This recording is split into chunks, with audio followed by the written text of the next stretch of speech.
This post conference this. will now be recorded. Tina's going to hit the record button. Thank you, Tina. Sorry, Will, I clicked it before you said that.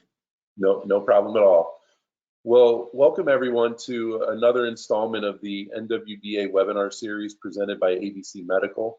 We're really grateful to ABC Medical for all of their support and allowing us to bring content to our members in order to help your programs be more secure and sustainable as we head into the 21 and 22 season. We've done a similar webinar in the past. Essentially, the goal of tonight's session is to help all of you raise money with a peer-to-peer campaign. So for some of you that I see on the call, I know you've already done a peer-to-peer campaign. For some of you, you've done it in the prior tool. For some of you, you've done it in the prior tool and the tool that we're going to go over today. But I appreciate everyone coming in. And if this is your first time, really the intent of today is to make you feel comfortable with what a peer-to-peer campaign is, as well as to understand the type of results that we feel you can achieve through this campaign, a demo of the Fundraise tool, and that's the software that we have subscribed to. We're going to give you a demonstration of that tool. We're going to talk about the timeline for this campaign, and then we're going to reserve time at the end for all of you to answer, to ask questions and to get answers from us.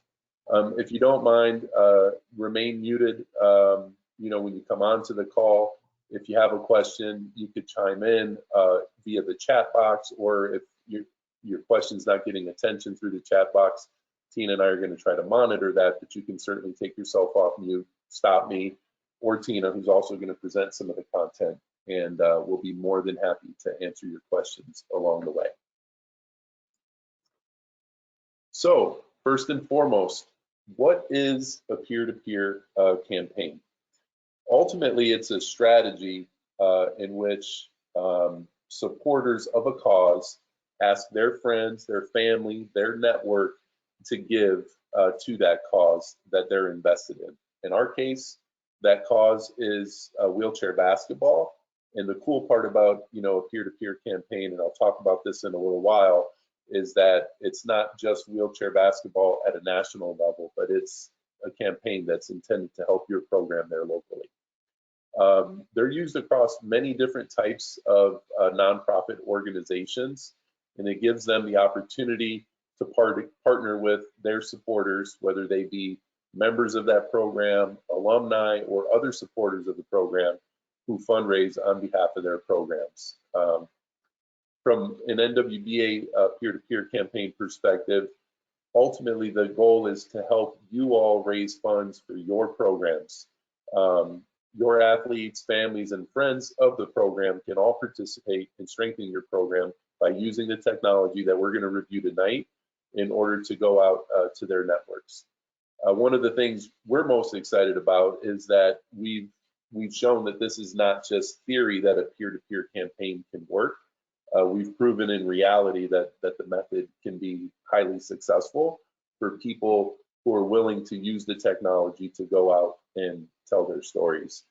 And what we found is, and I'll get into the results of the campaign from last year, is that despite the fact that unemployment rates were really high, and despite the fact that there was so much uncertainty with the pandemic, we found out that people still wanted to give to the NWBA mission, which is creating access to sport for people with disabilities. The point is that the cause really sells itself. So we did 2 campaigns. I'm going to go over some of those results with you now. But the first campaign that we did was in the fall of 2020, and you'll see those results on the screen. I'm going to talk about them in a second. They were done in our prior fundraising tool. It was called Salsa Labs. Don't know how they came up with a name like salsa for fundraising, but apparently it was at a happy hour. But we had great results with this campaign, and you can see some of the statistics here. We technically raised more than the 159,423 shown on the screen. We had closer to 165K that we raised at that time, and you can see the number of teams and participants in total that participated there on the screen. 16 teams, 163 participants. And you can see some of the high level statistics, that are there. We had an eye-popping number for 6 individuals who raised over $5,000 each, and that's not at a team level, that's at an individual level. 17 people raised over 2,500, and 48 people raised over 1,000. On the other side of the coin, there were some people who signed up, built a page, and didn't really do much with it at all. So some people might have had $0, $50, $75. But the reality is we appreciated everyone's effort who put in on it. One of the really cool things that also happens beyond just the financial impact of a peer-to-peer campaign is that a lot of people come to learn that the sport exists and to learn more about the stories within the sport. So for the campaign that I'm referring to from last year, there were over 50,000 page views in total, and 16,200 of those were unique page views where an individual read some aspect of the campaign, whether that be the macro campaign page, a team page, or an individual page. Over 16,000 times, one of those stories were viewed by a unique viewer. And in total, we had 1,754 donors who gave to the sport of wheelchair basketball. So really compelling results. We then launched, as we were heading into the National Championship Series with the Fundraise tool, we launched another round of a peer-to-peer campaign. We had far fewer teams participate and far fewer individuals participate, but we were able to raise an incremental nearly $25,000. So when you add it all up together, pretty close to 200K that we were able to raise.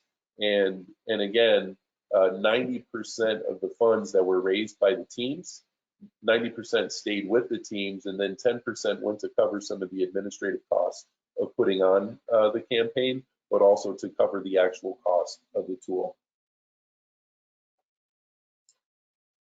So really quickly, just wanted to share with you some of the results from the campaign last fall, because I think that's probably the best comparator for us. And you can see the amount raised by each of the programs that participated. Again, a pretty wide range that you see there.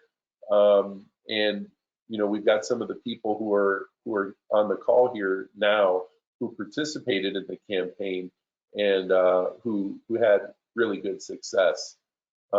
Chris, I see you on the call here. Maybe I'll just pause for a second, and if you want to share some of your thoughts on what worked for you during the campaign, why you might be excited to come back and give it another round to help your New York Rolling Fury program. Maybe I'll just pause for a second and let you chime in a little. Sure. I mean, can you hear me okay? Perfect. Yeah, so we had about maybe 10 or 12 of our kids participate, plus me. I helped them out. We used Facebook, Instagram, Twitter, almost, the 3 major social network programs to reach out to friends, family, co-workers, bosses, just people we've known throughout our whole lives. And most of the people continuously see me posting stuff on Facebook and Instagram and stuff, so we have quite a bit of following. But a lot of the people, a lot of my high school friends actually gave quite a bit of money, and I was very pleasantly surprised about that. But yeah, I literally asked everybody, aunts, uncles, cousins, people that I deal with across the U.S. in work, and it works. People love the story, and that's what you got to do. You just tell the story about what you do, and most people have hearts, and they'll give something. I've had even had people wanting to like give a small monthly donation because of this.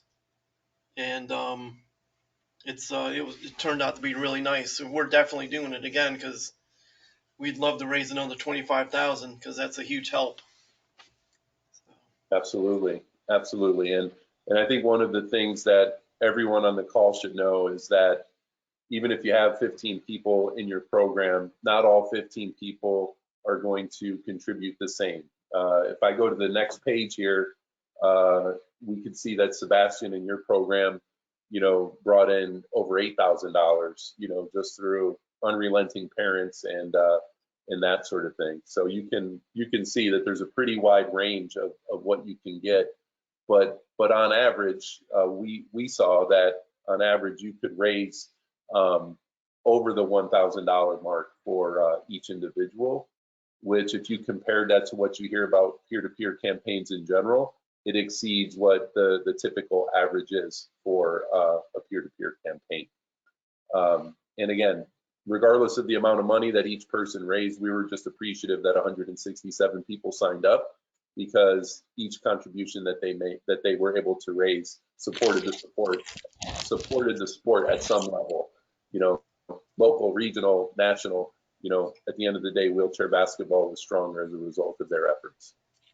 Yeah, we have 3 kids on this list, but like I said, there was probably 10 or 12 that took place. So, every dollar counts and helps. So, Absolutely. Well, thank you, Chris. Appreciate your commentary there. Mike, I saw you on the line. I'm not sure. Is there anything that you would like to add? Your program was the leading fundraiser of all of the programs. You obviously have more than one team, so you were able to get stronger numbers in there. But any thoughts or comments that you would add for the folks who are on the call? Yeah, I would just, I kind of went into it optimistic, but maybe with a little bit of skepticism about not sure this is really going to work. And, we've done Facebook fundraisers in the past and we've gotten good traction, but how's this going to be different? And my expectation was a goal of 15,000.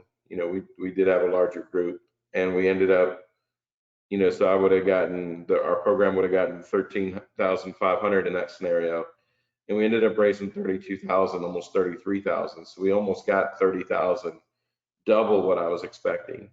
And what I found was, because it was simple to set up, the platform is set up in such a way that you don't have to spend a lot of time setting it up, whether it be from a program's perspective.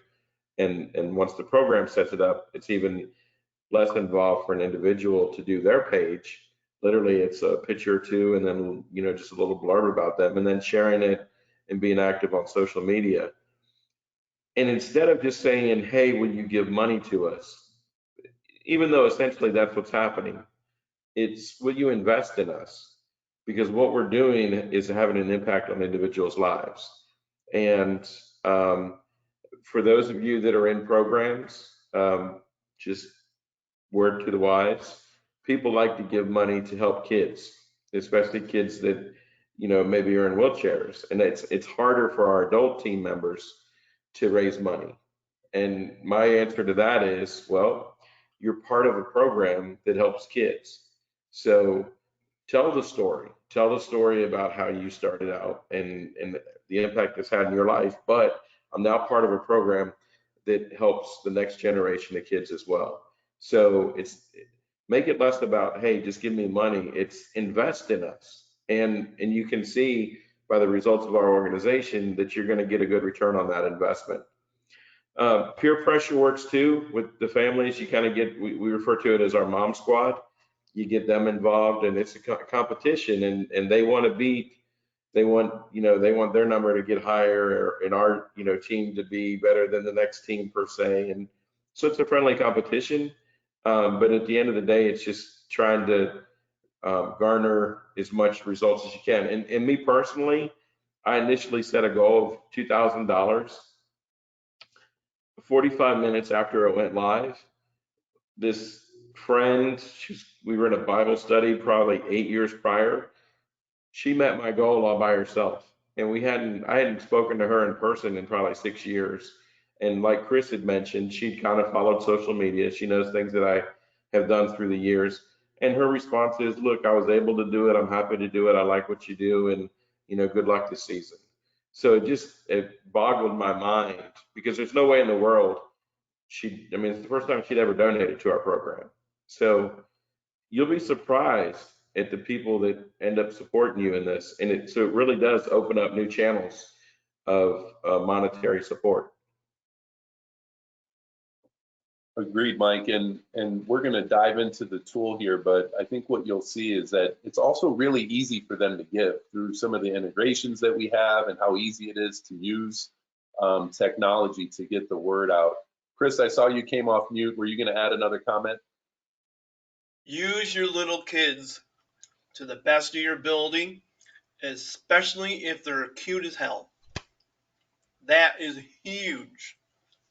People love giving to cute little kids, especially in wheelchairs, because they show hope and promise. Older people, super hard to get money for. So if you have older people in your program, I would say tell the story of, you're not helping me, you're helping this little kid. That'll Right. be huge. And Chris and Mike, you both have raised a child with a disability, so you both, understand that journey as well. So I think the point's well taken. Yeah, but and just to clarify, in case you guys are struggling with an ethical thing, so my program, we've got a prep, varsity, 2 adult teams, and the women's team.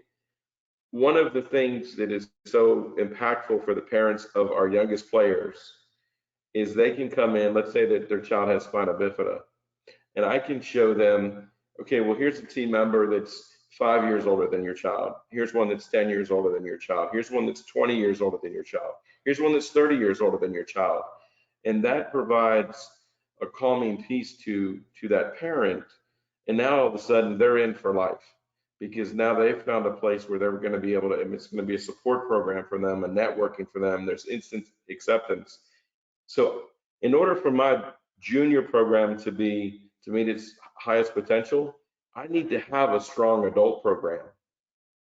So I need that junior program to help support that strong adult program, if that makes sense.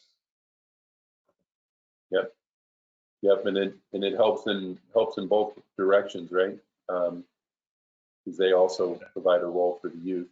And yeah, the older players mentor the younger players. The older players get motivated because of the energy that the younger players have. It's fantastic how those things work together. Yeah, and that's ultimately the power of adaptive sport, right? And you'll see here in a minute when I pull up our page, we love gold medals at the Paralympics and we love national championships, but more than that, we love the impact that the sport has on people's lives. Not everyone's going to be a national champion, not everyone's going to be a Paralympian, but everyone can pursue their potential through sport. What are your thoughts about this raising money for collegiate programs? I mean, we're mostly talking about like the juniors stuff here. Yeah, I think at the end of the day, we had a university program participate in May, and he didn't have a lot of students at the time who were enrolled. He tried to lean on a couple of alumni to help with it, but I think for his program, he ended up raising an extra few $1,000s. Sometimes from a university perspective, you have to go through more hurdles with compliance as well as with their fundraising teams, so there's all the different departments in the university who will have an opinion on whether or not this fits their strategy. But I think, having an open dialogue with them, I can go offline with you and share some information about how Edinburgh University did it.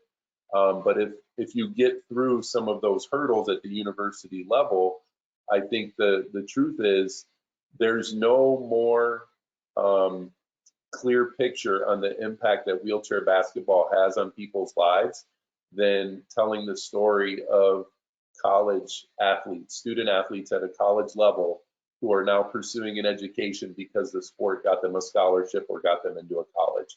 So to me, it's, you know, aside from the junior division, it's probably the second most compelling set of stories that you can tell about the impact of the sport. Okay, awesome. Yep, and you should feel free to reach out after this. My information is going to be in the presentation. Thanks. You're welcome. So maybe what we can do now is navigate the technology. And if at any point I'm going too quickly on some of this, please do feel free to let me know. I'm gonna break this section up into two parts. I'm going to give you an overview of the structure of the tool by showing you some pages that I've already set up. And then Tina is going to give you a real live demonstration as she sets up a team page and an individual page. And you don't have to get it down pat perfectly right now. This is going to be recorded. It's going to be on our webpage and our resource section for the webinar series. And again, if you end up feeling like it's confusing or you got stumped somehow or another, you could just ask a question in the moment as well. There's nothing wrong with that. So this is my desktop, and this is the top navigation level, if you will. So this is the overall campaign page that I'm on. And there's going to be multiple levels of the campaign. There's going to be this campaign page, there's a team page, and then underneath the team page, there's individual pages. A limitless amount of individual fundraiser pages that can be attached to a team, and a limitless amount of team pages that we can set up. So the cool thing is, if every single person in the NWBA and every team wanted to set something like this up, specifically with this campaign, there's no limit for how many people we could sign up. But this is the origin point of it all. And in the presentation, I had the link to this page. But it's NWBA 2021 Return to Play .fundraise.org, and maybe Tina can put this into the chat of this presentation.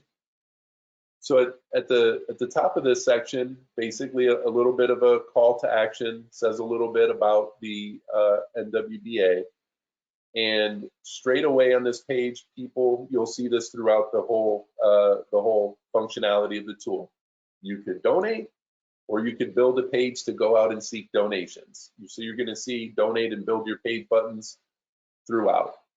From the overall campaign perspective, because of the numbers I shared with you from last year and what we did in May, you know, we came in at about 188,000. Mike probably wouldn't let me, Mike Godsey as our treasurer, probably wouldn't have let me to come in at that same number or less. So I went in, you know, about 5%, 7% over what we achieved last year in the last 12 months. So you can see a goal of $200,000. I actually think if we could beat the bushes and get more people to sign up for this, we can crush that number. So then from a campaign page perspective, you're going to see some information on here that will then be passed through to other areas of the campaign, team pages and individual pages. So you'll see something about sustaining our NWBA community programs and a write-up there. Try to use some statistics, try to help people understand what the impact of COVID has been on the organization, and then talk about the importance of individual giving.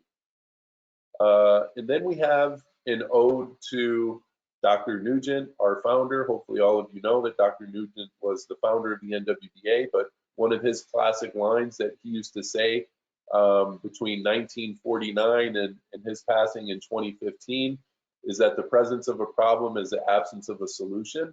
And it's really apropos for us to include that here on our campaign page, because this tool is a solution to help all of you navigate through what is a typical problem, COVID or not, which is raising more money to be able to compete more and service more athletes in your community at whatever level you all play. So essentially, that is the campaign page. And the main point of this page is to get people to build their team and individual pages, okay? So, you know, I'm probably not going to be sending this out to my donor list. I'm going to send them from my individual page. But I wanted you to see this campaign page because this is where you will sign up from. The next level of this is a team page. So I built a team for what I call NWBA leadership. One of our goals as the board of directors for the NWBA is that every single board member either gives to the NWBA or they go out and raise money for the NWBA. So we also pass that through to our staff. We try to get everyone on the staff to participate. And then we may have people who are involved in committees and things like that, but that don't attach to a team. This is a perfect place for them to be able to participate in raising funds for the organization. But ultimately, it's a really simple page, and the topmost part of it is a visual of another picture. And then there's a little bit of a write-up about the NWBA leadership team, and I threw that together. But this section is where, if you're building a team page, this is the section where your team content will show. So you would basically come up with a team pick that you would put here, and you would come up with a team write-up that you would put there. And I'll talk in a little bit about some things that you could put in that write-up that will help you move people to action. And then underneath that, there's a few other sections that are pass-throughs, both on the team section and individual section. So again, a little bit about the organization, and you'll see I kind of changed the title here.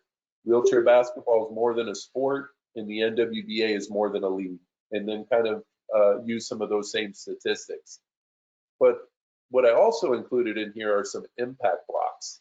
And that's basically a fancy way of saying, what are some ways that the money is going to be used? And so you'll see 6 different things that I included on here, which a lot of people who are in the community and aware of your team might not even know: the cost of tubes and tires, a cushion, wheels, registration for your team, cost of a chair, cost of going to nationals. But it's basically a way to connect people to what the money might be used for. We're not committing that that's what it would be used for, but it's meant to show people, how they could impact the organization. And then so can people click on those donates back up there and just do an automatic donate of that amount instead of having to come up with an amount in their mind? Yeah, so if I click donate there, it auto populates the amount of $75, but then it has other areas, and then they could also override that $75 there. They also have an opportunity on, this is called a giving form. They also have the opportunity to change it from a one-time gift to a monthly, a quarterly, a yearly, so on and so forth. And once they fill those out, they'll be taking through the rest of the giving process. So they can do it right then and there on the team page if they want. But just so that you're aware, I did not auto-populate 400, 700, 1,000, 4,000, and 10,000. I didn't want to scare people off by putting that in there. So aside from the $75 one, everything else auto-populates at 100, but they can override it and give more if they'd like to. And one of the things that I thought was important is getting a video in here that's a little bit almost like a testimonial that talks about the impact of the sport. And Christina Rip Schwab is one of our most well-known athletes, most decorated, and she's someone who gives back to the sport. We have a really nice video that she put together for a different fundraising initiative we had in the past, and so you'll see that video and a little bit of a write-up. So again, from this NWBA leadership page, right now you can see that I've got an individual page of my own that's attached to it. Eventually, when we have all of our board members and different individuals attached to this, you'll see any and all team members for that. But also, if this were your team page, you would be able to see not only who all has signed up, but what is the progress that they're making. Earlier, Mike talked about applying a little bit of peer pressure within his group. And I know Chris Bacon did the same thing in New York. But this is a great way just to kind of get a snapshot of who's leading, who's doing well so that you could recognize them, and maybe who's struggling so that you could potentially reach out to them and say, hey, do you need a little bit of help? However, whether you want to use the carrot or the stick, I recommend the carrot, but either way, you could see that from this section. So then if I were to hit view to go and see my page, I would be taken here to my page. And a couple things I want to point out. First, the new release of this tool allows you to customize your page a little bit more than the prior instances of the peer-to-peer campaign. So in the past, you were stuck with a one-size-fits-all background picture. Now, if you hit edit background here, you have the opportunity to put a different background picture that might be more representative of your involvement in the sport. You still have your profile pic there, and then ultimately, when you're building your page, this is called your appeal, which is basically your write-up. I basically have put my own journey in the sport, why it's important for me, what it's done for me, which is probably more than any of you want to hear right now. But the point is, before you even get to the tool and sign up, you should think about what has the sport done for you? What is the impact that you've seen the sport have on others? For example, when Mike built the Charlotte page last year, he talked about how many kids went on to collegiate programs, how many kids went to be a member of a Paralympic team, whether basketball or any other sport, how many might have some other compelling career. So the sport is a vehicle to success on and off the court. In the appeal, that's the best place to capture some of that content. And then there's some other canned sections that you've already seen elsewhere. But again, if all you're sharing is an individual page, I think it's important for them to know about the organization. And it's also important for them to know about these impact areas that I'm scrolling to again. And if they give to these impact areas from the individual's page, the donation goes towards that individual. It doesn't come to the NWBA, it goes against that individual's goal. If they give to an impact block from the team page, the total goes to the team, not an individual. So, you know what I mean? The level of the donation, where they entered the donation from, impacts what the donation is tied to, whether that be individual or team, if that makes sense. So just to say it slightly differently, you've seen these impact blocks on my individual page. You've seen these impact blocks on the team page. If somebody clicks donate on one of these impact blocks while on my individual page, that donation will be tied to my page. If someone clicks that same impact block on a team page, the donation is tied to the team.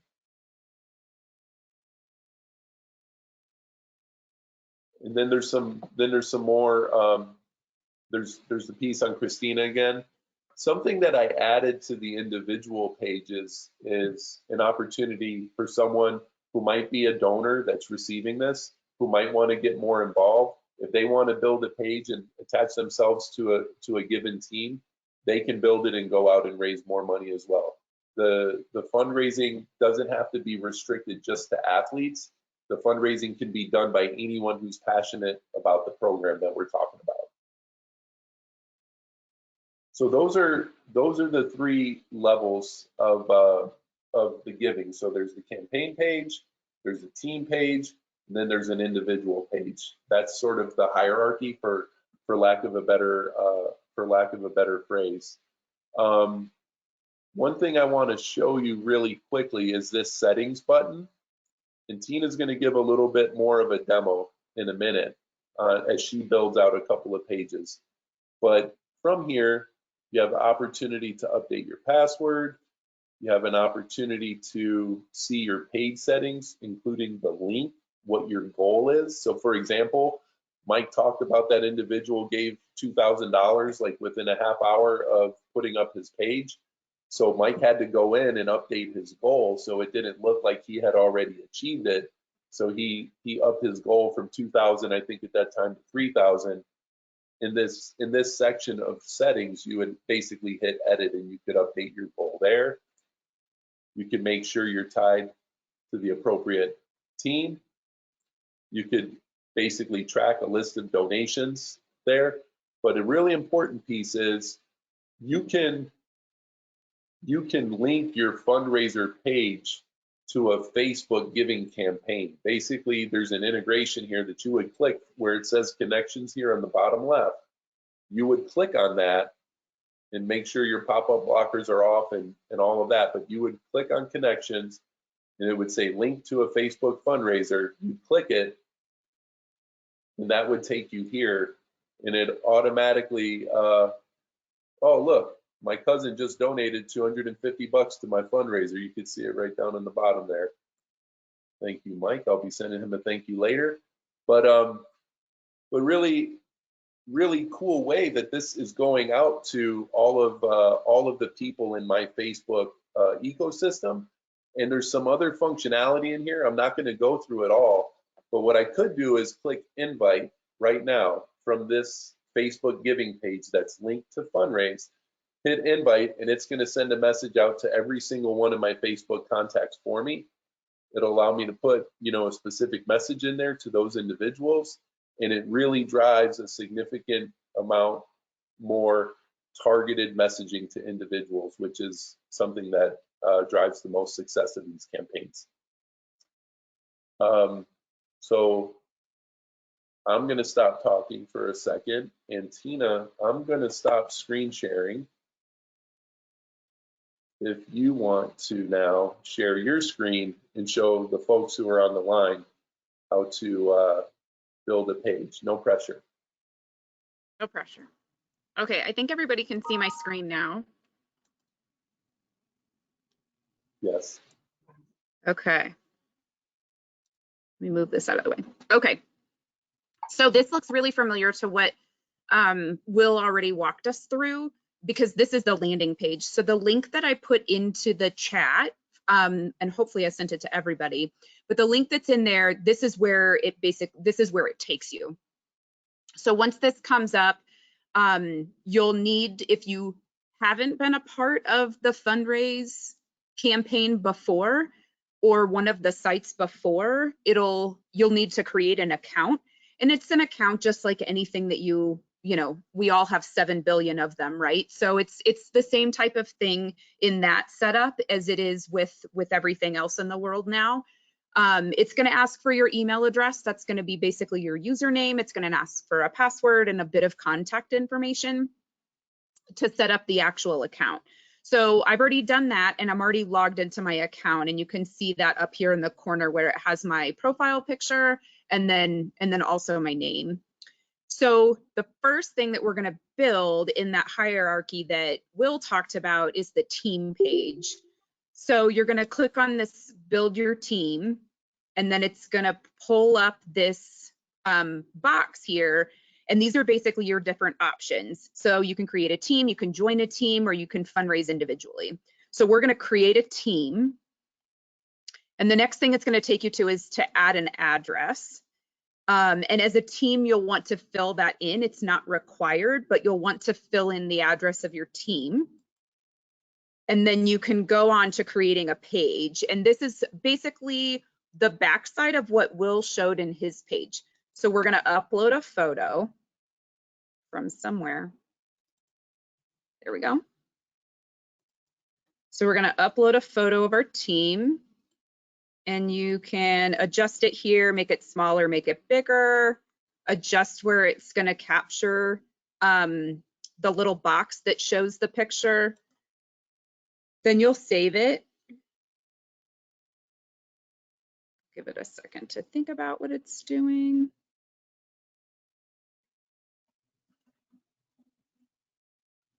There we go. Okay, and so then this is going to be your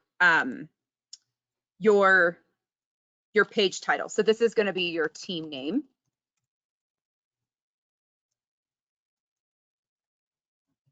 This is a fictitious name that Tina spent, a solid 3 minutes coming up with something that fit. So my Colorado Buffalo spoke benders are going to raise $5,000. And then down here, he talked about the appeal story. So one of the things that Will talked about in his slides earlier, or actually may get to after we talk about this, is basically having all of this information ready to go before you go to build the page. And so, like you saw when I clicked into that folder, I already have a folder created that has all of these things in it. So it's got a couple of photos and it's got a Word document in it that has my bio information, so I can copy paste it. And now I don't know what it's doing. So I have a Word document here that I can copy paste all of my stuff into, and it's already written. Just makes the process go a little bit quicker. You don't have to worry about anything timing out, yada, yada. So again, this wording here is just similar to what Will had on his page that you guys saw. And so you can put your story in here. And it looks like it has character limits of 2,000, which is quite a bit in terms of telling your story. So this is your, and again, this is your team story. So you're kind of building your team page. And so you're telling your team story here and what your team's doing. So we're going to create the team.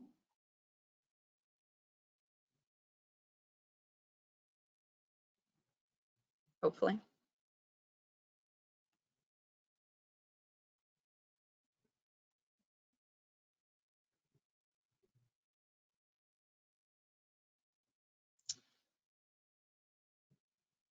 I'm going to try this again.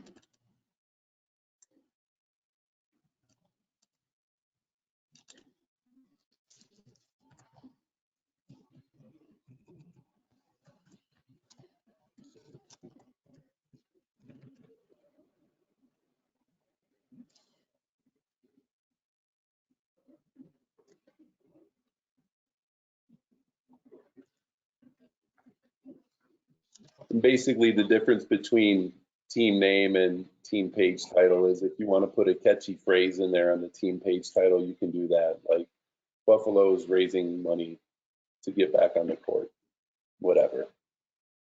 Completely up to you. Some people like to have more fun with it, but. So we can add something specific in here, maybe. I didn't like that. I think it's got okay, a so then.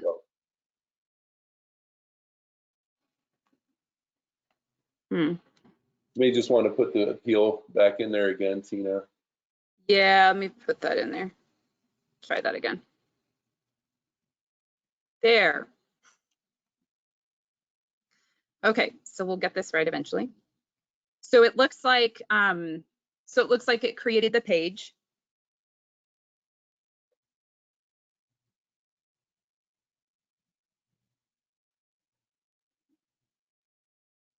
And then Tina, if you scroll down to the bottom, let's see if it shows you as a team member. So it took your first content. I think what it did is it took your first bit as an individual. Even though you put create a team first, your first entries were going to be your individual profile. And then after that, you put the team profile in there. But in either case, for everybody who's listening in now and in the future, you have your team content ready and your individual content ready if you're building a team page. And it looks like it requires your individual content first for your individual page. And then after that, you put that. So what's cool about the tool is Tina won't have any difficulty going into the settings section of her individual page and making a couple of those tweaks. And it's really simple process to kind of go back into those settings and do that. Yeah. So I just clicked on the individual page. So initially, I think we had thought it would do it vice versa. So we thought it would create the team page first and then go to the individual page. So it looks like you said, Will, that it just did it backwards. But it has all the content here, right? So it's got the story that I put in, it's got the photo that I uploaded, my name from my profile when I created my account, it's got my goal. And then basically what Will showed you everything before. So it's got this share button where you can share it via Facebook, Twitter, email, or you can take this link and copy paste it into your own email. So what this will do is if you create an email, it's going to go through kind of the typical system that it would create an email. But if you already use Outlook or you already have your Gmail open or whatever it is, it's typically better to share the link or copy paste the link directly from here into an email, because then you can tell your story. It comes from that individual's account. So it would come from like my individual email account. And you can kind of customize it a little bit.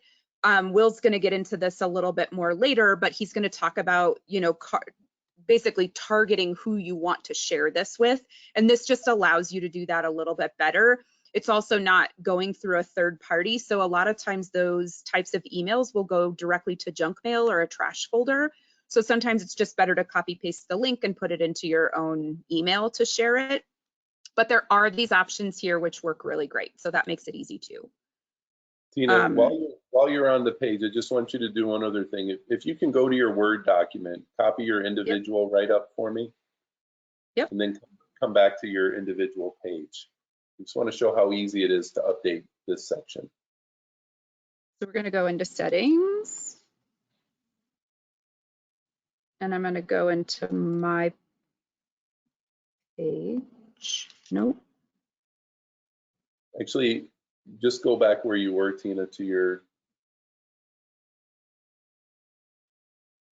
page where it was showing the actual page. Yep, another one. There we go. More. Yep. So now that you've copied that, if you scroll down for the appeal, if you can just paste over what's there right now. Yeah. That was way easier than I was making it. And you can do whatever little bit of formatting you might want to do to make it sort of spaced out a little bit and flow the right way and all of that. And then you see that it already gave her a prompt on, making the updates. So really simple way to make some of those changes there. But hopefully you guys see that the tool, like sometimes when you're thinking about a new technology, it could seem daunting. And it's a fundraising technology, and how's it going to work out and all of that. But the reality is, if you prepare some of the things that Tina talked about and that I'm going to share in a second, and you're as targeted as you can be, the tool can really deliver a lot of value for your program. So Tina, if you don't mind, first of all, thank you for being a guinea pig for us. I know being on the spot is not easy. You did great. I think we learned a little bit more about the tool as well. But if you stop sharing, then what I want to do is pivot into some best practices in the timeline, and then leave some time for everybody to ask questions. All right.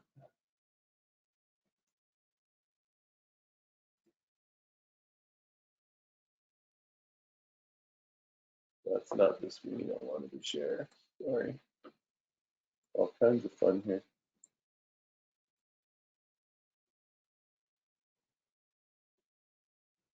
Okay, so it does look a lot easier than last year's as far as changes and things. Yeah, and I think with the customization you're going to be able to do on the individual page, you guys are going to like being able to tell the individual stories a lot more. But some of the things that we saw for the more successful folks last year when we did the fall campaign, is having a really compelling individual and team picture that will work. Just putting a logo in there doesn't necessarily move people to action. So if there's something that can show the emotion of the game or a connection that the athletes have with one another, or just a really cool looking image, be thoughtful about what image and or images you're going to put into there. And whether it be for you as a team administrator or for an individual, like finding a way to draw that emotional connection on what the sport has done for you, or what the program has done for individuals, finding a way to draw that emotional connection, I think, is what moves people to action. They're moved by stories more than anything else. And really, whether it be the picture or the write-up, have these things prepared before you ever come to the tool. Because if you just rush and put, a high level, bit of content in there, or you rush to put a picture in there, you're probably not going to go back and make it a whole lot better in the future. So go slow in order to go fast later. Be prepared before you even get to the tool. And then, when I was talking about some of the successes that Mike had with his program and Chris, thinking about the number of people your program serves. Think about the target of who you serve, whether that be young women, veterans, diversity in other ways, the number of years your program's been around, and maybe milestones, championships, or graduation rate, or whatever the case might be. Even if it's a youth program, you could talk about their high school GPA as well, because one of the messages is that the sport helps them be better at other things. So you can see a few other examples on the page. I won't read them all out to you, but the next point I think is really important. Like we say, listen, this integration with Facebook is awesome. The ability to put a post out there is great. But if you think that just putting one macro level post out there to your audience is going to get you to your goal, it's not. So you have to think about, who are the people in your network? Who are the people who followed your program? Who are the people who ask questions about it the most? And putting a really targeted message out to those individuals is going to get you a much higher rate of return as far as donations are concerned. And then as you think about building out your team of fundraisers, it doesn't have to be athletes. It doesn't have to be current athletes. It could be alumni of the program and so on. And you see some of the points that I mentioned earlier about targeting. The more targeted you can be, the more successful you will be. And once all of this is up for the campaign and for the team, you'll be able to poke around and look at other successful pages and stuff. You can see who the leading fundraiser is, and you'll be able to kind of take some best practices from those individuals. And I know this last one's like really obvious, but the best way to get donations is to ask. So don't do a passive ask to individuals through one post. Be willing to go there and tell them how important a gift or a donation might be for your program. We also changed our message on a weekly basis throughout this thing. We would take videos at practice, have the kids say thank you for your donations, or just show the different skills that the kids have, and people love that. I think that's what really helped us as well. Agreed. Thank you, Chris. So important dates. Today, as you saw, the campaign tool is live. So as of right now, with the link that Tina already put into the chat area, you can start building your individual and team page, where a team page applies. I think before going out to all of the members of your program, it would probably be really helpful for the team leader to have the team page built, and then send that team page out to them to build their page. I talked earlier about there being no limit to the number of pages you can build for your team. And once you get it built, there's like I already connected mine to Facebook, and I've already got donations coming in. So there's nothing that you don't have to wait till every team member is signed up before certain team members can get going. November 10th will be the close of the campaign. So it's basically a 4-week campaign, basically 1 month. And then we're going to take a month to then trigger making payments. So we're going to do our roll up. We have to kind of do the math on all of the splits that we talked about earlier. But we do need to have a 501c3 status from individuals. And there's some, we need to get a tax document filled out. And then we have a accounts payable tool called bill.com. We get people to build a profile in there. So those steps all have to be done before we make a payment to individuals. And one of the things I want people to feel really comfortable about is, I know as much as we made it seem super simple and all of that, there still could be a little bit of angst or consternation in people's minds. I'm happy to schedule a 15-minute call with anyone to help them build their team and individual profiles out. And, you know, my only ask, you know, before folks call or email me is that you put some thought into what photos you're going to use and what your messaging is going to be for your team and individual pages, because then that'll make the process, you know, move really quickly for us in a brief call. But I think that brings us to the question section, and open to any questions that you all might have or comments. I know that there was one question while you guys were thinking of yours. There was one question in the chat about an individual who wants to fundraise for competition expenses.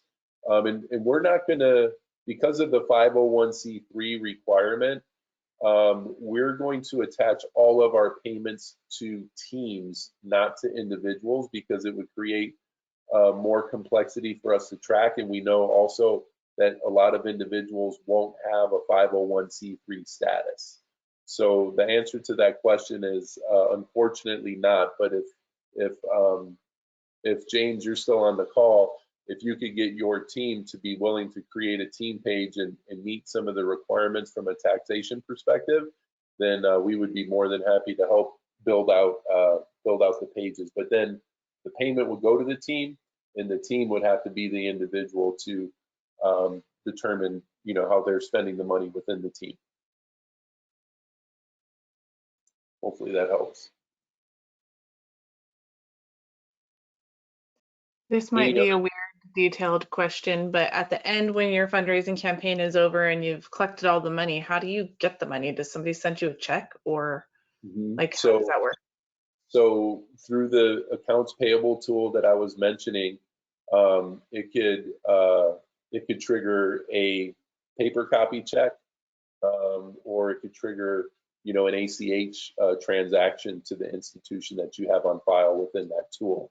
So it's really dependent upon how you guys build out everything within that profile. But okay.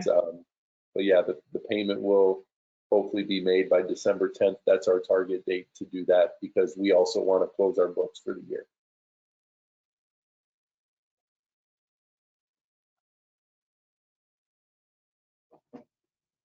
Any other questions?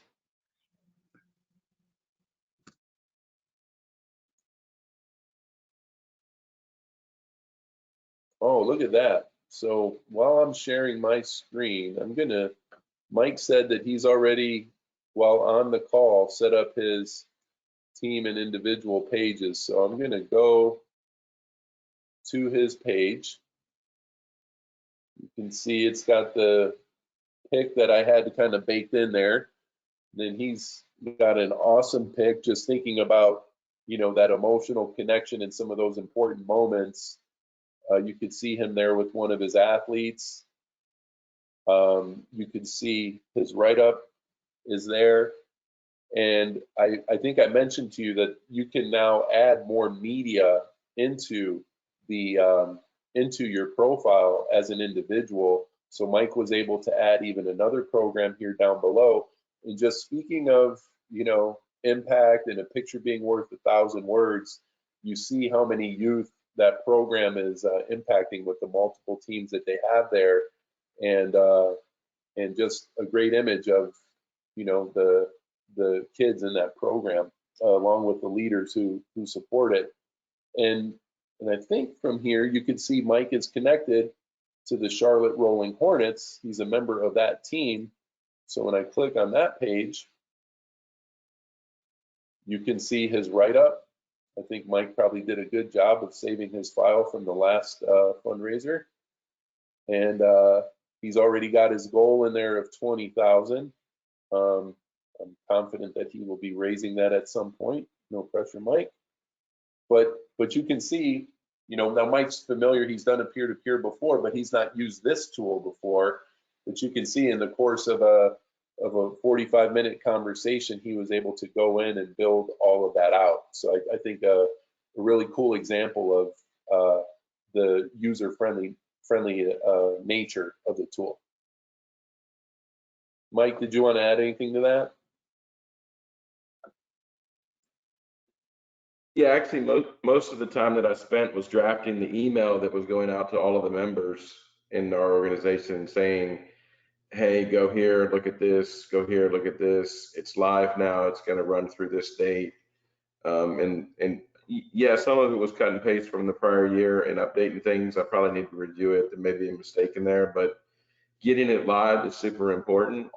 And also sending them a link to where you can get pictures, even if that's maybe on one of your social media pages, because some of the parents are great about having pictures and having access to them. Some of the parents, maybe they don't even have Facebook, but they can still yank a picture down that you've posted there in the past. So. Well, thank you for that, Mike. I think it kind of speaks to, also your desire to get moving quickly, so your parents and athletes have as much time as possible during the course of the campaign. So with that, I'm going to stop talking. Let me see. I think in the slide that I showed a little while ago, I had my, oh, hold on one second. Let me just escape out of that. I'm just going to put in the chat box real quick for everybody my contact info as well. So if you guys just want to copy it down, some of you already have no problem reaching me.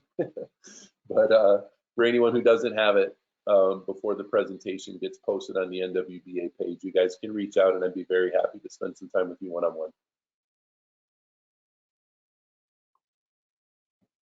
With that, we're a few minutes over, but Tina, thank you. Chris and Mike, thanks for your contribution as well. And everybody else who's spent the time during the call, and everyone else who's going to watch it later, thank you all for doing so. And we'll look forward to helping you fundraise over the next month. Thanks, Will. Thanks, Tina. Thank you. Yep, thanks everyone. Good luck. Thanks.